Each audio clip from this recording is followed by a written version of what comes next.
So here's a topic that I absolutely love, the Ford Capri. Now I'm in the process of saving up to buy myself one of the old Greta Thunberg fucking hating versions, okay? This will be the one that literally as a kid, I had a 2.8 Capri and the fuel economy crippled me. It was brutal. There again, my foot was buried the entire time, but they're bringing out a new version. And guess what? It's going to be electric. It's apparently going to have 300 horses, rear wheel drive, and twin headlights at the front as allegedly a nod to the original. Now the Capri in its total run made 1.9 million versions, and a lot of those met a grisly end on the banger track or were wrapped up because a lot of people couldn't handle the arsene material that it was. It was a great car to learn to drive in because it didn't have ABS, it didn't have particularly great road manners, it didn't stop particularly well, and it went completely sideways whenever given a little bit of wet road or a roundabout. That's why I loved it. It's a real hoodlum's car. Now, when it came out, it was supposed to combat the Mustang, which over in America was doing incredibly well. It was a muscle car, and it was our version of a muscle car. It was the car you always promised yourself. In fact, there were some quite sexist adverts about you're not actually going to let the missus drive it. To be honest, that cracked me up, but whatever. I always thought the women looked quite sexy in the old Ford Capri. But it did get itself a bit of a bad reputation. But however, it was marketed quite well because basically underneath the floor pan was originally supposed to be a Ford Cortina. Whatever. Now, these things came in 1.3. Now, I had a friend whose parents had a 1.3 and they towed a caravan up Porlock Hill. Some of you may not know where Porlock Hill is, but basically it's like that. Why you'd go up there with a caravan and a 1.3 Capri. I think it managed the entire stretch in first gear. Now, you had the 1.3, which was, as I said, pretty pointless. It was like a wolf in sheep's clothing. No, it was a sheep in wolf's clothing. It's always good to get it the right way around.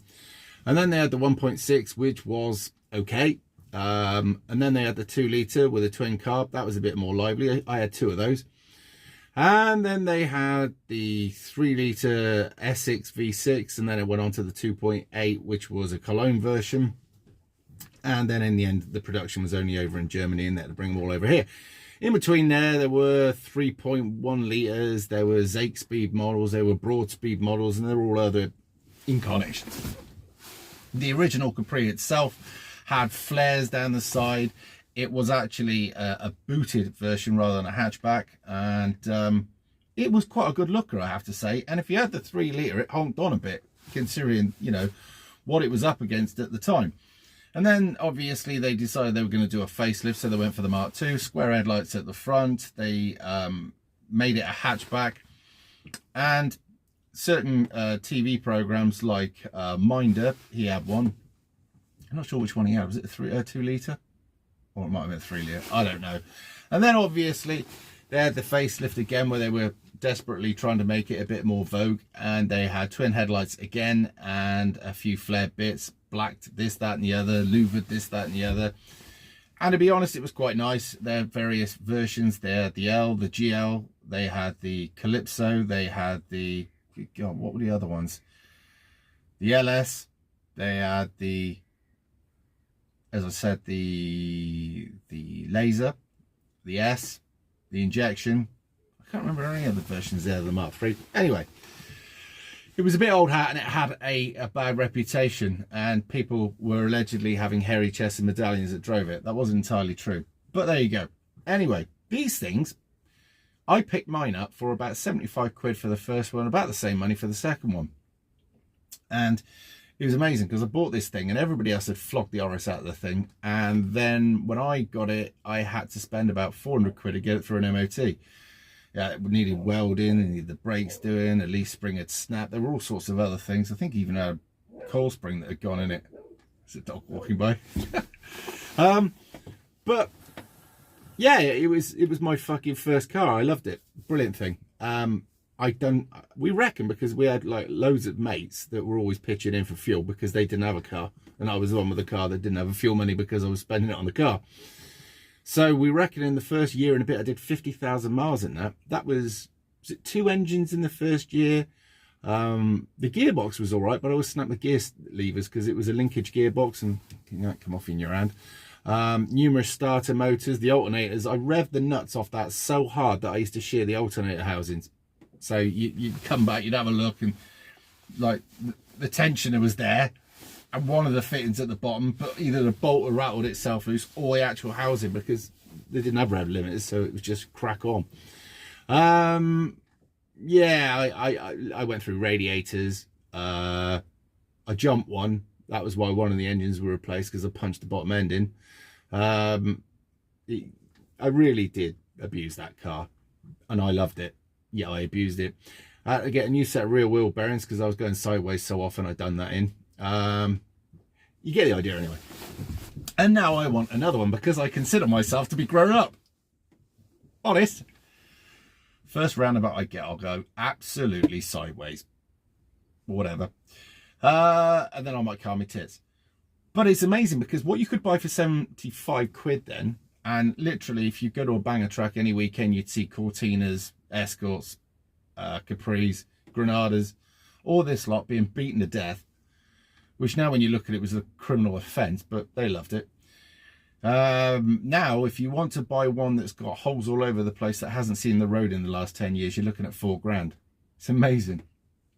And if you're looking at a decent 280 Brooklands, you could be up to a 60 grand mark, right? So they've definitely holding their money. The other thing, I want the 2.8, but I'm not sure, because I'd like a 3 litre S, because apparently they're a little bit more tunable. But the 2.8 was the last model which had everything on it, including limited slip diff, which I kind of like the idea of. And the one I had was I think it was a Y-Reg or an X-Reg 2.8, which was a 4-speed. Still did 145 mile an hour, that thing. And then it was really quite worrying because the steering didn't have a lot to do with where you were going. If anybody knows Clevedon Hill, the M5, I come down there at 145 mile an hour and cook the egg gasket. So then we had to get it back, skim the heads, put it all back together, and we realised that the timing was out by about a couple of degrees, so we sorted that out. And then we found the rev limit and threw that away because there was no need for it. That thing would do 50 mile an hour in first gear because it was a 4-speed. And it took a little while to wind it up, but when it did, by God, did that thing go. And literally, I could be going sideways at 100 mile an hour in that thing, no problem. That's kind of where the name came from, obviously.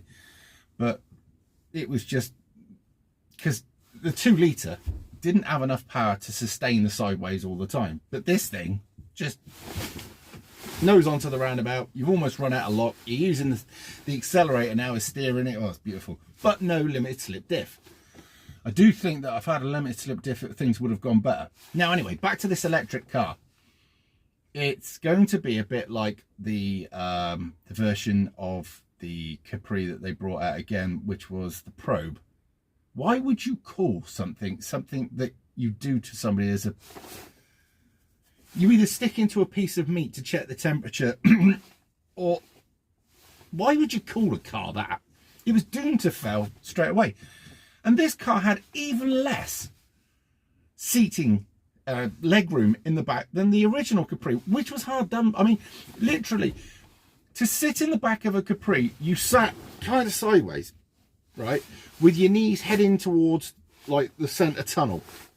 I mean, we managed to get 5 into a... Well, we actually got a few more than that. Actually, I'll tell you a story. We used to drive up and down Western Seafront, right, and there were 2 girls that came down from I don't know where, right, and they had this Capri, nice car. And they managed to get a load of builders in it. They had 10 of them in it. Anyway, I went shooting down. They tried to make the turn. They didn't. They hit the wall.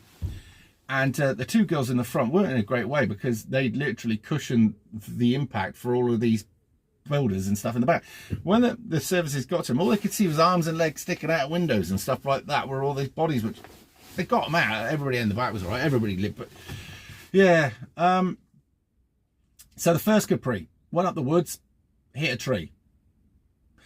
I wasn't very good at taking directions and I couldn't remember where I was going. So I'm flat out showing these lads how it's meant to be done. and literally the road went hard that way. And I'm like, ah, yeah.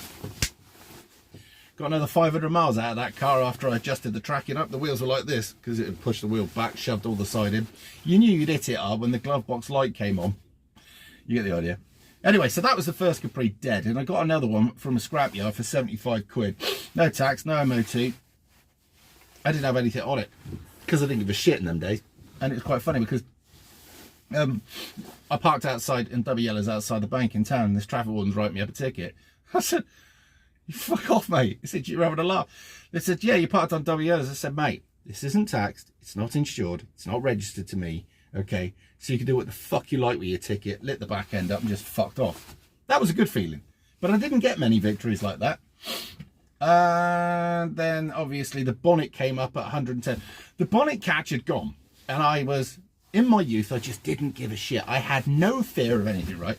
So this bonnet was sort of doing that, which is all right at low speed, but I didn't think about it. And I'm doing 110 mile an hour, and this bonnet just went like that, flipped up, ripped through the scuttle panel around the front, didn't pop the windscreen for some reason.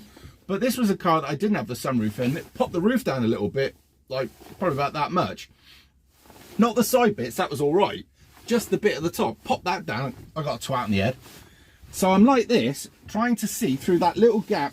Anybody's owned a Capri, they'll know there's a little strip down there you could see through when the bonnet was up. So I'm like that, trying to brake. I never had a Capri that pulled up in a straight line, by the way. Always pulled one way or the other. Probably should have got new discs and pads and you know, calipers, and it would have pulled up all right. But yeah, again, cheap motoring. I was a bit of a thug. So we bent the bonnet back down on that one, and the bonnet, when it was bent back down, looked like that. So we got a broomstick out the back and bent that, and then we had some cable, electrical cable, so we tied a bow around the fucking bonnet, and we drove through Bristol looking a bit of a twat until we could do something a bit more permanent. Actually, I put a picture of that so you could see, when you have a look at the picture, you'll see that it's bent across the front of the bonnet. So you could see that that did actually happen.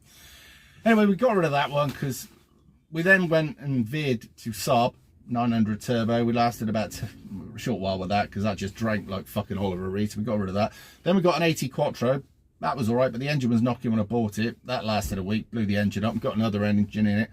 And then it was that car that I swapped for the 2.8 that I had for some time. We were doing well until I lent the keys to my mate. Now this thing had solid discs on the front. Some of you may or may not know what that is. And it should have had vented. And it didn't brake very well. And I think the pads are almost at the end of their life. And I told him about this.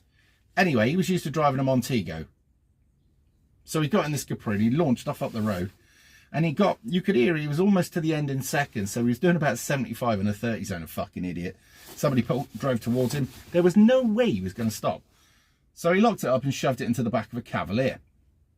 Not happy. I walked up there and he's like this, because at the time I was a bit of a, I liked having a row back then. And I think he thought I was just going to give him a kicking, but I didn't. Anyway, we ended up stripping the front down, straightening it all out, putting new front on, and it was primer grey. And it drove on. I got a phone call from the police about this alleged hit and run. Because, yeah, again, the car wasn't registered to me and all the rest of it. I said, "I don't know what the fuck you're on about, mate." Anyway, so can you tell me about 2 other hit and runs? I went, "You what?" Apparently that car had been involved in hit and runs prior to that. And by the way, this is all allegedly because that car was never registered to me either. So there you go.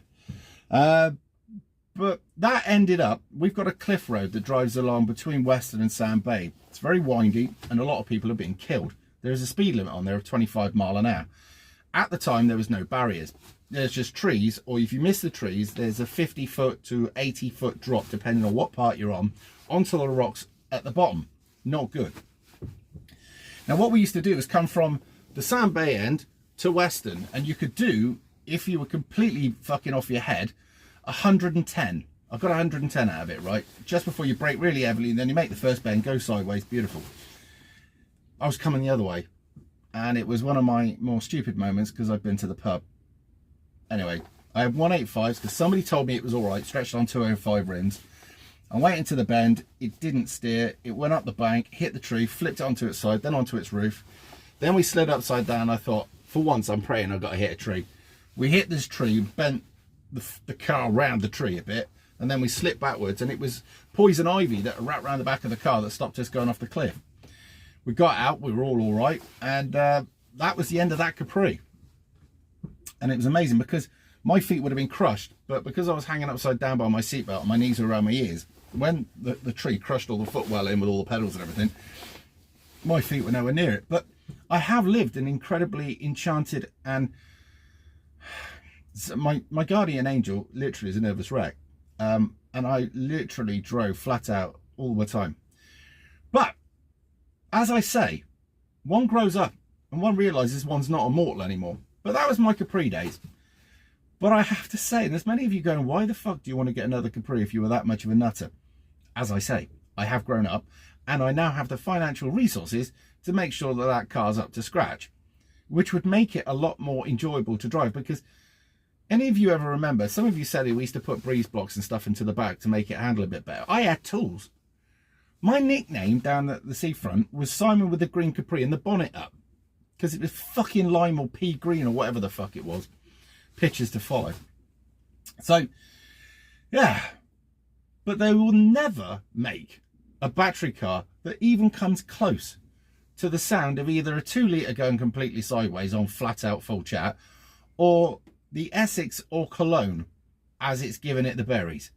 There is no sound that can come close to that. Certainly not this weird noise that these battery fucking Duracell efforts make. But there you go.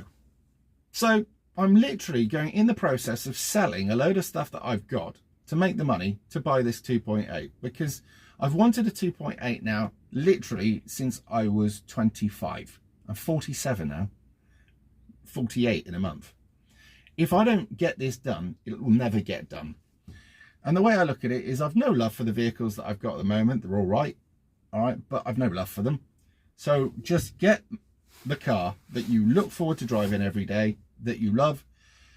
And even if it turns out that you get bored of it, at least you got it out of your system. It's a target, it's a goal. We have to achieve our goals in life, because otherwise, well, we just feel let down. And the only thing that's stopping me getting this is me. So there you go. Now that was the Capri. Thought I'd share that with you. Some of you may think I'm an immature lunatic that really needed to grow up, but when you're 19, that pretty much is what you are. We don't drink and drive anymore. We generally don't speed. We have insurance, we have tax, we have MOT, our cars are up together. We try not to piss off other road users as much as possible. Although I drive a tipper, so that's not always easy.